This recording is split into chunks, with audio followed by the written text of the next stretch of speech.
So we are continuing with our Getting Grounded theme for this month. And we're exploring the 4 kingdoms of consciousness, or the 4 stages of spiritual awakening, as Dr. Michael Beckwith calls it.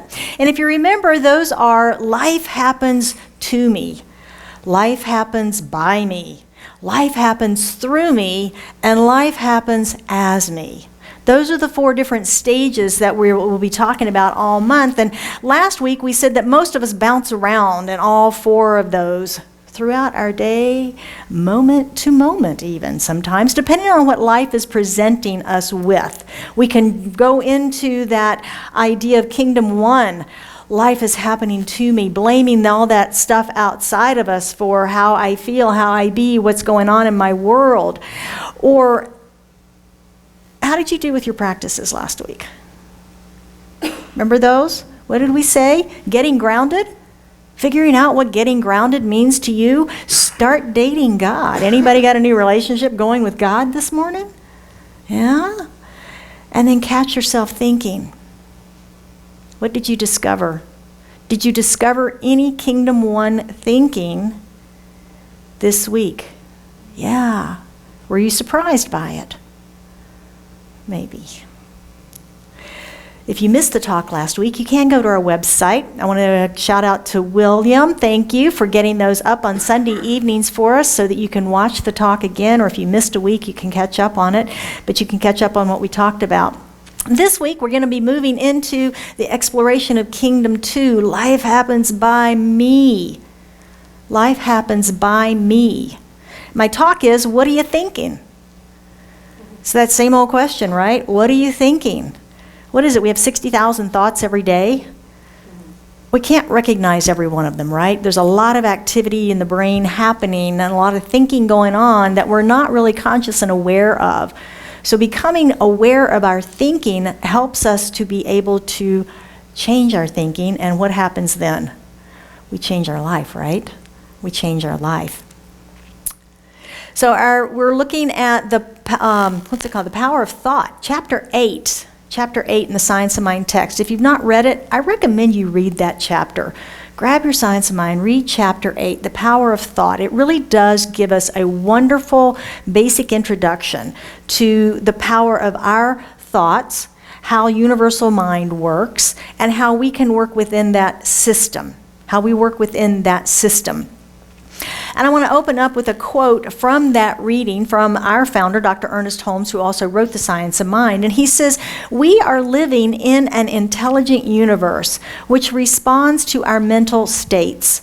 To the extent that we learn to control these mental states, we shall automatically control our environment." This is the practical application of the science of mind to the problems of everyday living. Sounds kind of powerful, doesn't it? Sounds kind of powerful. Kingdom 2 is all about creating, attracting, demonstrating. It's all about bringing the good into our lives. In our book this month, this thing called You, Holmes says, the barriers between you and your greater good are not barriers in themselves. They are things of thought. And it is done as you believe. It is done as you believe.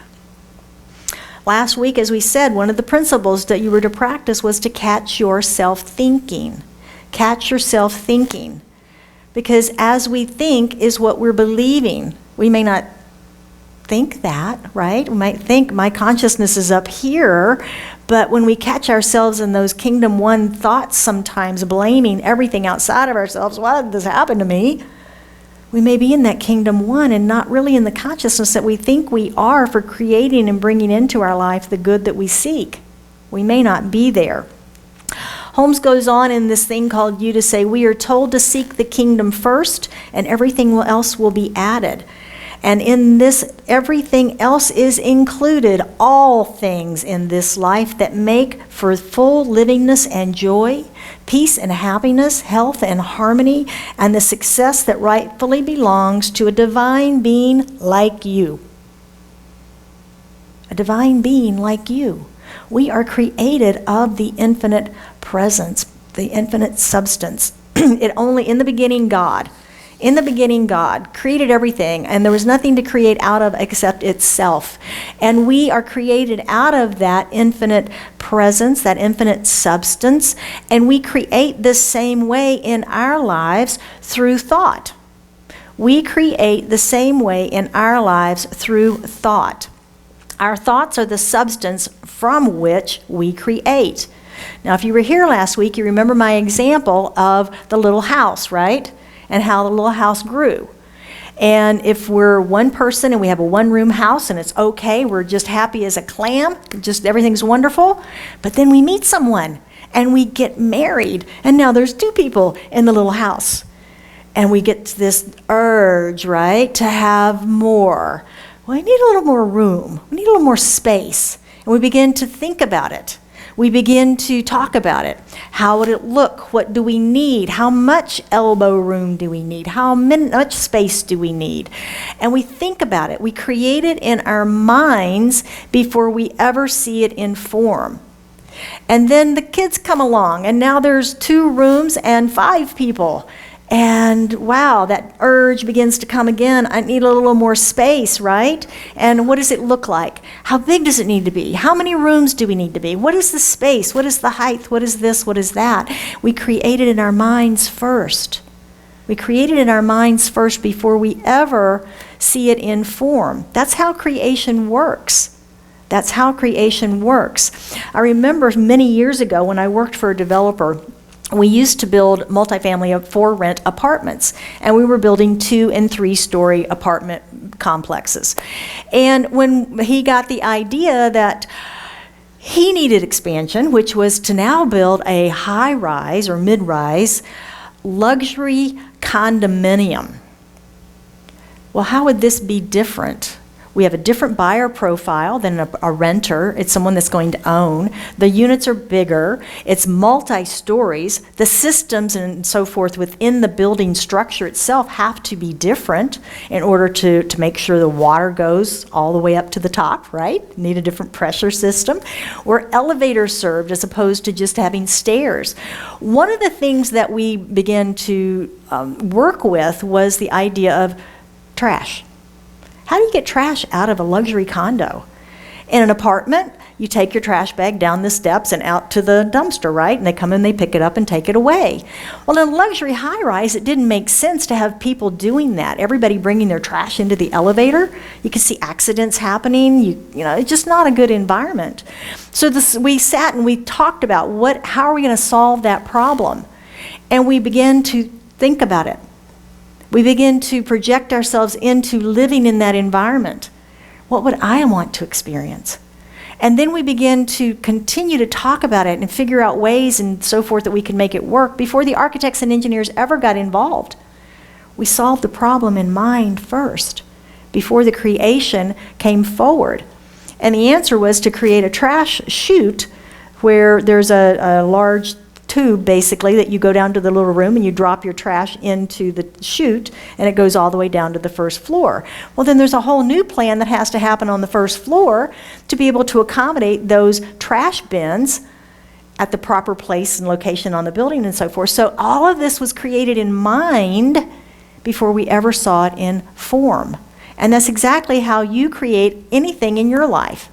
Whenever you get that divine urge about something, you begin to create it in your mind. You begin to think about it in your mind before you ever see it come into form. So this brings the question back again. What are you thinking? What are you creating in your life today? Are you focused on one thing? Are you focused on that thing that you wrote down last week that you're bringing forth in your life in 2020? Are you thinking about that, or are you repeating the patterns of last year and the year before and the year before? Have you begun to change the ruts in your mind that are creating the same thing over and over to give you the new experience that you wrote down, that this is what I want to see this year? Are you beginning to do that?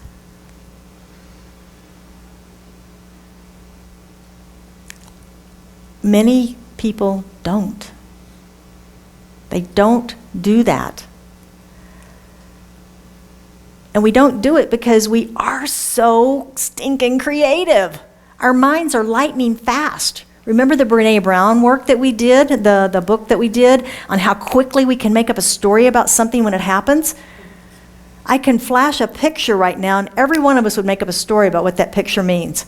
We are lightning fast. And we also get distracted very easily, just like a Labrador puppy. You ever been around little puppies, little kitties? They're all over the place, aren't they? And our minds can be the same way. Our minds can be the same way. Infinite intelligence gave us this ability to create through the power of our minds, but there's a built-in security feature. Thank goodness. And it's called time. It's called time. Imagine if everything you thought ever manifested immediately in front of you.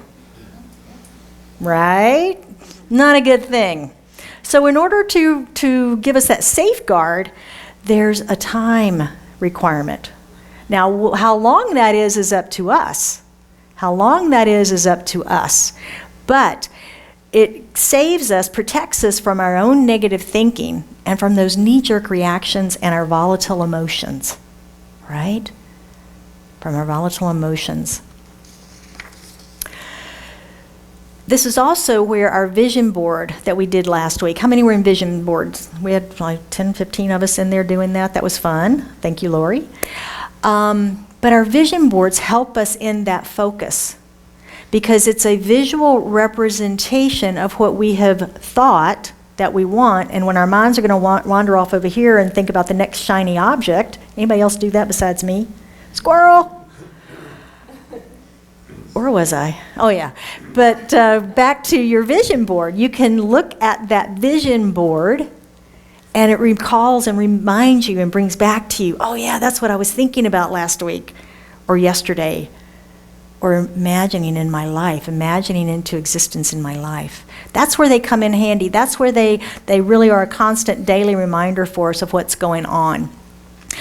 Emmett Fox, wonderful, wonderful author and speaker, said, what you think upon grows. Now you hear me say this every Sunday, what we focus on expands, and it's part of our prosperity program. Emmett Fox, what you think upon grows. Whatever you allow to occupy your mind, whatever you allow to occupy your mind, you magnify in your life. I love that he says that we allow to occupy in our minds. Right? It's not done to us. We allow it. Whether the subject of your thought be good or bad, the law works and the condition grows. Grievances or good fortune will come to you as you think. This Kingdom 2 stuff is kind of cool, isn't it? Sounds great. Sounds great. I'm calling forth, I'm manifesting, I'm creating in my life. I can make it happen. I can bring it all in. I can have the car, the house, the guy, the everything, right? I can do that. It's really cool stuff. Science of Mind teaches that. And a lot of new thoughters get stuck right there. A lot of new thoughters get stuck right there in that Kingdom 2. There's nothing wrong with manifesting and bringing the good in. Ernest said that everything includes all things in this life that make it full of livingness and joy, peace, happiness, health. All the success rightfully belongs to divine beings like you. Nothing wrong with that. But if you're feeling like there's more to this experience of life than just the material manifestations that you are calling forth into your life, or even the emotional manifestations that you're calling forth, or the good health even that you're calling forth, any of the items that we talk about creating in our lives, if you're thinking there might be a little bit more, you might be interested in coming back for the next couple weeks. Cliffhanger. But let's look at the other things in Kingdom 2 that you might be dealing with. Kingdom 2 is a belief that things happen by me. Things happen by me, my efforts, my thoughts. I'm in control. I'm in control. I can call this forth. I can manifest. I'm independent. I feel empowered. And again, there's nothing wrong with that. Most motivational teachers on our planet make a lot of money teaching that, don't they? You are in control of your life. You need to do it. You need to be the one. Other thoughts that we may have while in Kingdom 2 are, I can control my thoughts and my life. We teach this in the Science of Mind, don't we? And yes, you can. Yes, you can. I can plan, I can organize, and I can act. Vision, visualize, treat and move your feet. That's the basic recipe of creation that we teach in the Science of Mind. And yes, you can do that. It's up to me if it's going to be. Anybody heard that one?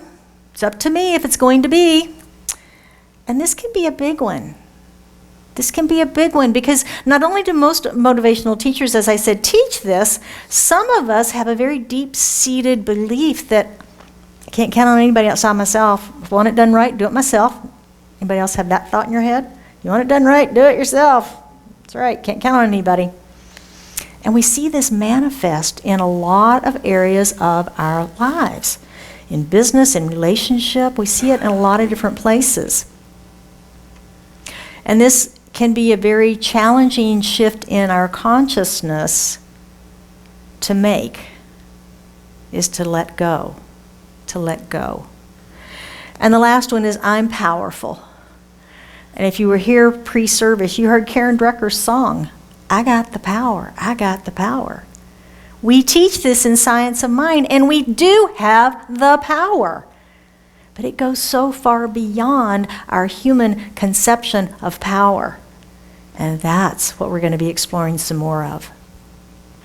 So recognizing when we are living solely in Kingdom 2 presents us with the opportunity to surrender in faith and in trust to that which is greater than we are, allowing the infinite intelligence to move through us. And Science of Mind teaches that too. Science of Mind teaches that too. Are you thoroughly confused? Not yet? Oh, good. Good, good. It can be confusing, though. But when we build that relationship with God that we talked about last week, God is a relationship. And it's building that relationship with that infinite presence within us. And when we do that, we can begin to move around in these 4 different kingdoms of consciousness to eventually hang out more in Kingdom 4. Hang out more in that blissful place of Kingdom 4. Spending time in the silence, listening for the still small voice, building that relationship of trust. God's got this. The universe is smart. It holds everything in place. I think it can handle this, right? I think it can handle this. So the way that we can move through these 4 kingdoms of consciousness and the stages of spiritual awakening is by becoming spirit awakening in our own lives. We become it. Kingdom 2 is not a bad place, and neither is Kingdom 1. They're both just places in consciousness that we can recognize and grow and evolve through. And as I said, we'll bounce around in those depending on what's happening in our lives. We will bounce around in them.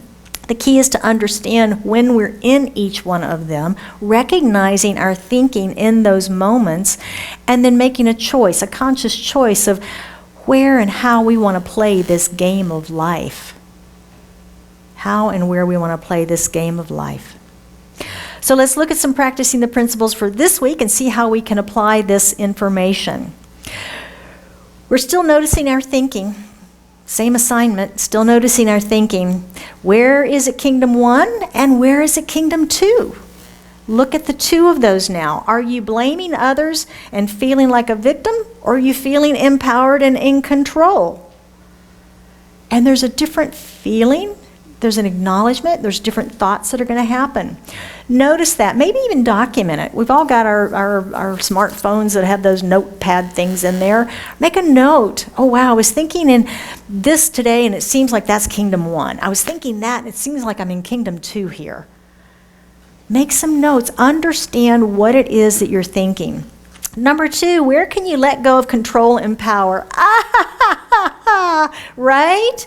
What? That sounds just crazy. Let go of control and power. Don't you know the universe will fly out of its orbit? Anybody else feel that way? Yeah, we do. We get caught up in that. Of course we need control and power in our lives. We need to manage our lives. But this week, I am going to invite you to practice the art of surrender. And it is an art to let go and surrender in faith and in trust and in confidence. Not with the white flag and giving up type of energy. It's not about that. It's about truly surrendering to the infinite power and presence in the universe that is God within you that's got this. That holds you in the palm of its hands. That loves and cherishes you. That wants only the best for you. That supports you in everything you do.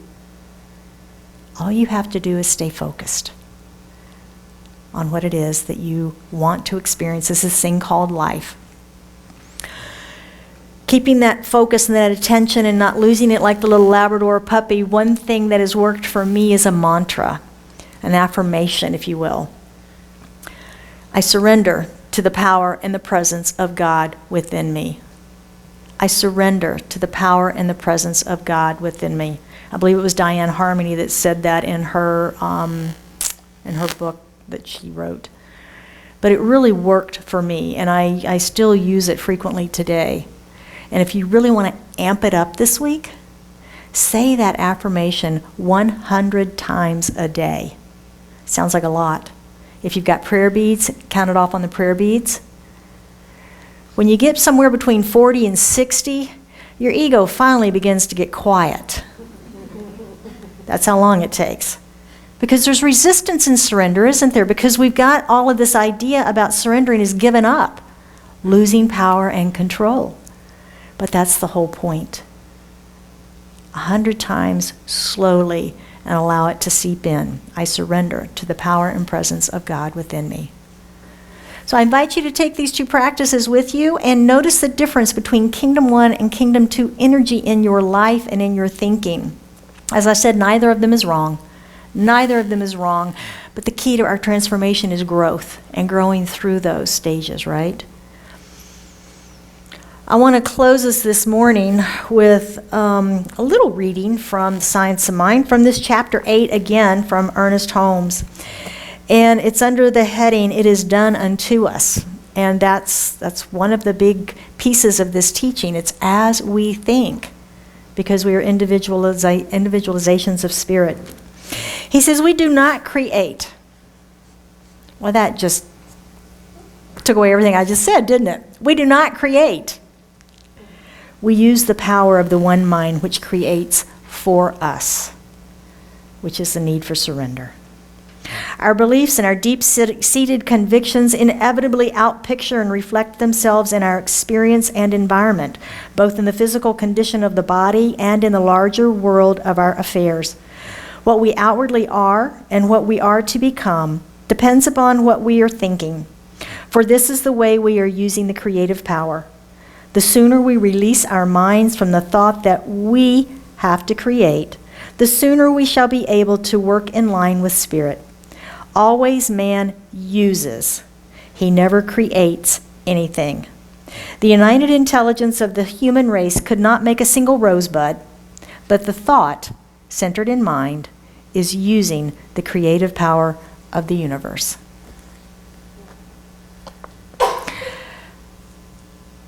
Would you join me in an affirmative prayer as we anchor this truth this day?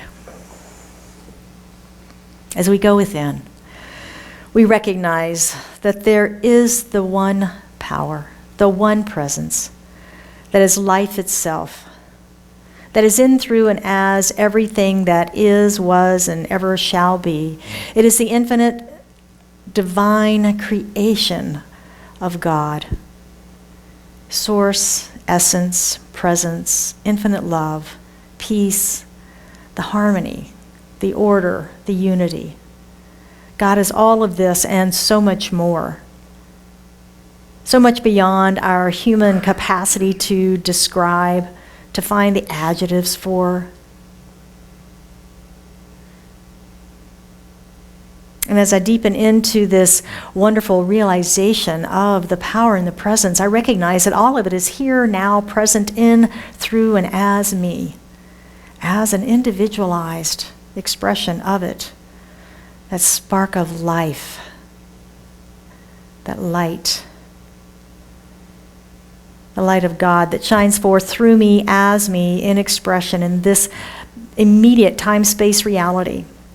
As in, I know this for myself, I know that for each one of us that is gathered here this day, collected in the one, recognizing our own divinity, our own oneness, our own uniqueness, our wholeness, our perfection, as God, expressing as life right here, right now.